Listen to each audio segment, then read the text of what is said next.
Pan நல்லா சூடானதும் 3 table spoon அளவுக்கு நல்லெண்ணெய் சேர்த்துக்கலாம். ஸ்பைசஸ் சேர்த்துக்கலாம். ஸ்பைசஸ் கூடவே 1/4 டீஸ்பூன் சோம்பு சேர்த்துக்கலாம். ஸ்பைசஸ் நல்லா பொரிஞ்சு வந்த உடனே நான் 3 பெரிய வெங்காயத்தை குட்டி குட்டியா நறுக்கி வச்சிருக்கேன்.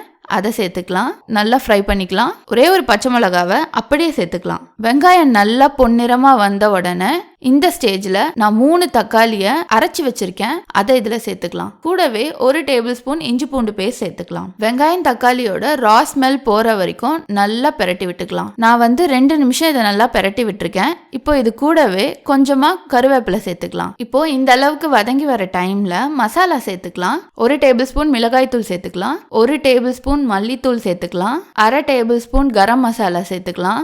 கரம் மசாலா இதில் கொஞ்சம் நம்ம கம்மியாகவே சேர்த்துக்கலாம். ஏன்னா இதில் ஆல்ரெடி ஸ்பைசஸ் சேர்த்துருக்கோம். 1/4 டீஸ்பூன் ஜீரகத்தூள் சேர்த்துருக்கேன்.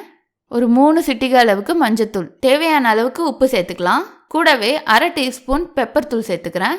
இப்போது இது எல்லாத்தையும் சேர்த்து மசாலாவோட ஸ்மெல் போகிற அளவுக்கு நல்லா பெரட்டி விட்டுக்கலாம். இப்போ இதை நல்லா 1 நிமிஷத்துக்கு பெரட்டி விட்டுட்டு 1/2 கப் தண்ணி சேர்த்துக்கலாம். தண்ணி சேர்த்து நல்லா மிக்ஸ் பண்ணிட்டு ஒரு 5 நிமிஷம் மூடி வைக்கலாம். 5 நிமிஷம் ஆயிடுச்சு, பார்க்கலாம். எண்ணெய் நல்லா திரிஞ்சு நல்ல கன்சிஸ்டன்சில இருக்கு. இதை ஒரு வாட்டி நல்லா கிளறிக்கிட்டு நாம இதுல முட்டை சேர்க்க ஆரம்பிக்கலாம். நான் 5 முட்டை எடுத்திருக்கேன். அதுல 4 சைட் கீரல் போட்டு ஒன்னொன்னா சேர்த்துக்கலாம். இப்போ இதை நல்லா 1 நிமிஷத்துக்கு அப்படியே பெரட்டி விட்டுக்கலாம். இப்போ நம்ம ஃபைனா சாப் பண்ணி வச்சிருக்க கொத்தமல்லியை இதுல சேர்த்துக்கலாம். முட்டை கிரேவி ரெடி.